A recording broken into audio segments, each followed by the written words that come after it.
This is episode 1 of the Healthy Hustling podcast. We're going to see how this goes, and there might be some technical difficulties possibly here, but pretty excited for what we got going on. And this is really to feature local people in health and wellness and discuss just how they are doing their own kind of hustle, whether it's a side hustle or a full-time career, and how they're making an impact in other people's lives. So that's kind of the background on this podcast. And so here today, we are with Diane Evans. How about you tell us a little bit about yourself? We're just going to go right into it. Yes.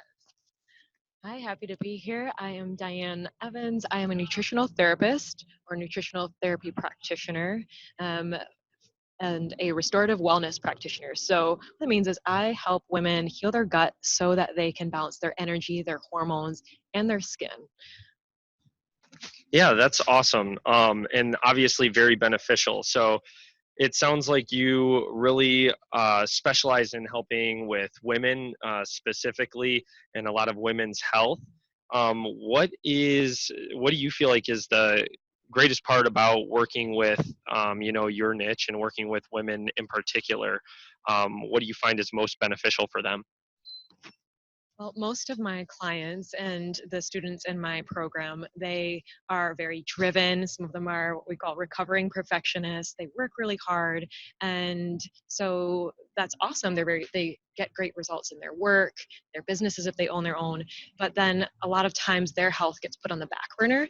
And maybe they've tried a lot of other things, other diets or other health protocols to get to the root cause of their symptoms. But they're all confused. So what we do in my program is I not only teach them the how and the what, as far as what to do with their diet, with improving their symptoms, but also the why. Because I feel like when we know better, we do better. And so that's the greatest takeaway for all my clients. Absolutely. And so, Diane, tell us a little bit about your education background. Where did you go to school? And give us a little background there in history. Well, if I took it way back, you and I went to Fenton Tigers represent Fenton High School, yes, class of 2007. And then we both went to Grand Valley State University in Grand Rapids. But I thought I wanted to be a pharmaceutical sales rep in another life. And that just doesn't fit anymore. Worked in advertising, plastic surgery offices. But then when I was in the advertising world, I couldn't stop thinking about nutrition, how much I love food, and how my relationship with food and changing my diet has changed my my own health.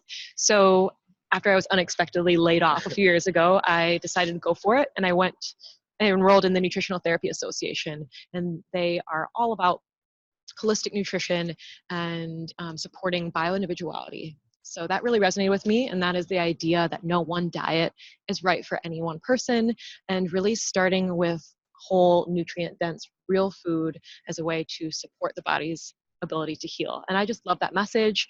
So I completed that certification in 2017 and have been doing this thing ever since. Awesome. Yeah, nutrition is so vital just for everyone. And, they say, especially in the fitness world and people looking for weight loss, nutrition is 80% of it.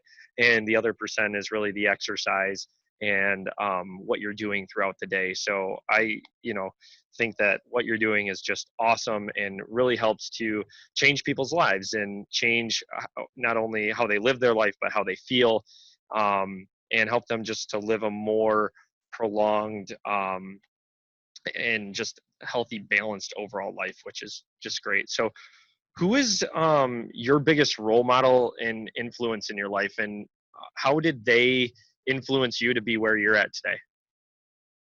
Oh, wow. It's hard to choose just one, I guess. We're going to talk about some business too. From the business side of it, I've been fortunate to have a couple of mentors, both in the nutrition space and the business space. The nutrition space, my friend and mentor, Liz Wolf, she was one of the early NTPs, nutritional therapy practitioners, really paved the way for a lot of this community in the holistic nutrition space. And I just loved how she brought what I call edutainment to nutrition. So equal parts education and entertainment. I love her book, Eat the Yolks, because if you for many, maybe they don't have the same passion as we do for wellness for our patients, our clients.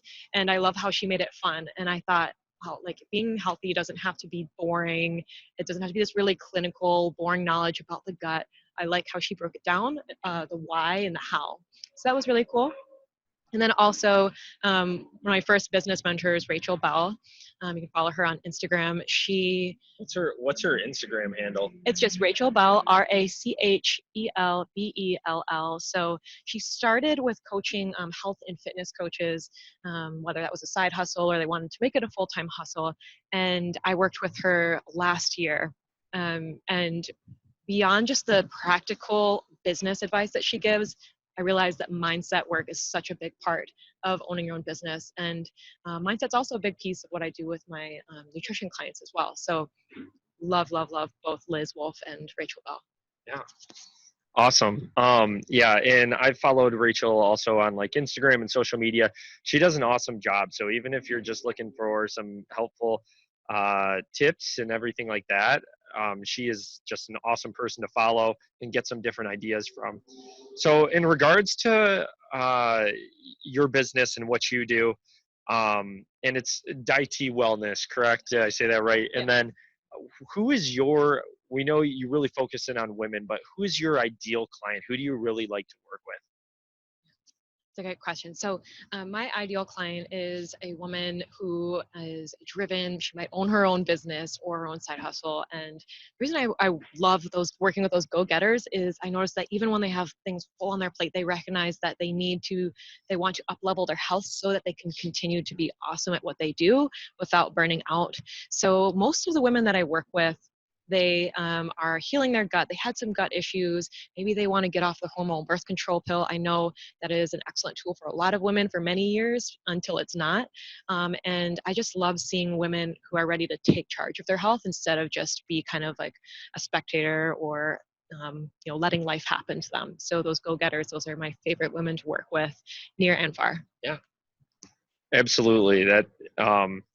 That's kind of the ideal person I like to work with too, is just those go-getters, those people who really want to make a change in their life, and they're not gonna just passively let things happen to them. So when it comes to running your own business, that can be a lot of work. There's a lot of ups and downs. We've talked about that, but what do you like most about running your own business? I love that I can have the freedom to work from anywhere, anytime I want. I guess I'm more of like a rebel personality. I realized when I was working in like the office space and office world in agencies in the past, but I also like that I can choose who I want to work with. Like I can get to choose these awesome like go-getter women and can travel anywhere. But I am fortunate, and maybe you'll agree about what you do, that my work is also that my job is also my work. Get to do what I love every day. Yeah. It makes it not so much like a job, like clocking in and clocking out, and it definitely makes it a lot more enjoyable, a lot more rewarding. That's for sure. When you just have a passion for what you do, which I can tell, everyone can tell that you work with that. You really have a passion for helping others and nutrition and just bettering people's lives through what you know. So what is the most difficult thing that you've encountered, though, with running your own business? And also, what would you say is the most rewarding thing that you've encountered with owning your own business? So we'll go with the most difficult. The most difficult as being an entrepreneur, working for yourself, whether you're an entrepreneur or a freelancer, there are ups and downs. One of my mentors called it like the entrepreneurial roller coaster. So there are highs and there are lows. And what can be difficult is having to hustle, have to get out there and put yourself out there out of your comfort zone. One of my mentors also said that business is the most expensive mirror you'll ever have because it will challenge you to be uncomfortable and to try new things and to have to pivot and just work with the ups and downs. It reminds me a lot of like the health journey that I have my clients go on. There will be wins, but it's like climbing a mountain. There's going to be obstacles along the way. And the people who are most successful, both in their health journey and then their entrepreneurial journey, are the ones that still get up and they're not going to just quit when things get hard. So that's the most difficult part is riding some of those lows. And then what was most rewarding? Yeah, right? I think we might have talked about that already too. Yeah. So that's, yeah. And so what advice would you give to someone who is thinking about starting their own business or side hustle? You know, maybe they've thought about dipping their toe in the water, or maybe they just want to go for it. For someone just starting out, what's the top piece of advice, I guess, you would give them? Top piece of advice I would give is someone who wants to start out working on their own or starting their own business is to get really clear on your why. And it's that thing that's always in the voice that's always in the back of your head. And it might be, kind of a quiet voice for a little bit if you're kind of scared or in fear. And there might be other voices that are like, you can't do that. You better not do, you better stay safe in this job. But the most rewarding things will happen for you outside of that comfort zone. So for me, I just come back to my why. I'm here because I want to help more women take charge of their health. And when I get really clear on that and reflect or connect on that each day, that helps me just keep going. So it's something that's really, I think, key to do in the beginning, but also every day and along the way, especially when you're going through a rough time, because people need your help. Yeah.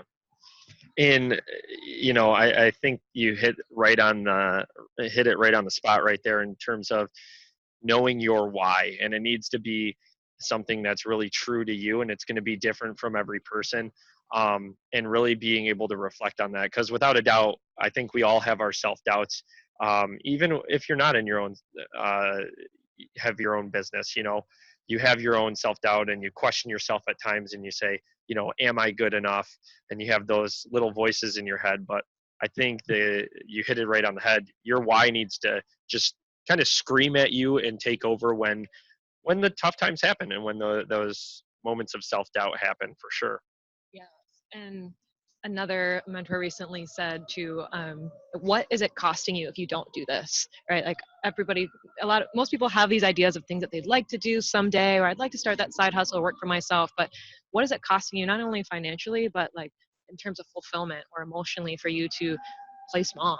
Yeah. So, and for me, that's enough motivation that I'm like, yes, I'm going to get out of bed today and go help some more people. Yeah. Awesome. Absolutely. And so kind of looking ahead into the future, do you have any big changes coming up in the near future? And where do you see yourself in your business in the next year or 5 years? So in the future, I recently finally registered my LLC, did the official stuff earlier this summer. Nice. So just getting more serious in that regard. But in the future, I'm continuing to scale. So I work one-on-one with women with their nutrition, but I realized I wanted to be able to help more women. So I've been, we're in the beta round, the first round of my nutritional therapy program, Root Cause Reset. So continuing to grow that and getting new students into it, getting feedback and always improving. So over the next year, would love to continue to grow that. And over the next 5 years, I guess we should first think of like the next year. Would like to just continue to grow that program, also do some offerings in the community, and just impact people here locally as well. Right now working near and far, both the US and I have some clients in Canada as well. Wow. International. It's going international. So in the next few years, would love to continue to grow this program and help people make eating healthy and living healthy just uncomplicated and fun at the same time. That's awesome. So if someone watching wants to be able to find you and follow you, ask you questions, how can they best get a hold of you? Is it social media, or what contact information do you prefer? We're all on the Instagrams, right? So that would probably be the best place. You can find me at DITEA, that's DITEA. I'm really active on stories, showing what I call a grocery crawl, nutritionist picks and passes, especially at the Costco, my favorite place ever. And then on my website, DITEAWellness.com. But join on and follow along on Instagram, and we can connect there. I post all kinds of trainings in the captions, so you won't want to miss those. Yeah, so I just have to say, like, your Instagram is awesome, and it's always just filled with really helpful content, and it's really just engaging and fun and creative. And Costco, I think we share a passion and a love for Costco, because I can't go there with, like, my wife knows that it's my number one favorite store, I think. And you always, I love your breakdown of everything that you're buying and why you're putting it in your cart. And so for people that are really questioning on, they have no clue about nutrition and everything like that, I think following you there is just a great first step. And then also just consulting you for one-on-one advice and how to make a change to customize it to their life. I think that's definitely the key there, but maybe to dip their toes in the sand or the water, whatever you prefer there, is following your Instagram for sure. So to end with a little bit of a healthy hustling question, what is healthy hustling to you, and how do you implement it, I guess, in your life? Oh, I love that question. Healthy hustling. It's hard, right? Because you have maybe on one side like the go go go. You'll sleep when you're dead. Just run on coffee, and then you have the slow and manifest and let it come to you. I think that there could be something in the middle. I believe that if you don't you have to fill your cup up first before you hustle. So healthy hustling for me is starting the day with my morning routine, not looking at that phone for like the first hour. No one's gonna die if you don't get in your inbox as soon as your eyes open in the morning. And starting with some movement or some gratitude in the morning before I get into my day. And then I treat my meal times like a mandatory meeting. That is absolutely key. I think I need to take a page out of your book too, in terms of when I wake up and not, looking at the phone first thing, because I am guilty of that. So, yeah, thanks so much. I think this is going to be some really helpful content for anyone that's watching or listening. Feel free, again, follow her on Instagram and social media. Reach out to her. She's excellent. She's great at what she does. And thanks so much for coming on here for the very first episode of the Healthy Hustling Podcast. And we hope to hear from you guys. Please feel free to give us any input and how you felt like this went, and any questions that you have, and we'll be sure to reach back out to you and share those. Thanks so much. Bye. Thank you for watching the Healthy Hustling Podcast with Dr. Eric Broadworth. Please subscribe to our channel, and you can find us on the following platforms: Apple Podcasts, Breaker, CastBox, Google Podcasts, Overcast, Pocket Casts, Radio Public, Spotify, and Stitcher. Please, again, subscribe for more updates and future episodes, and thank you for tuning in to our very first episode.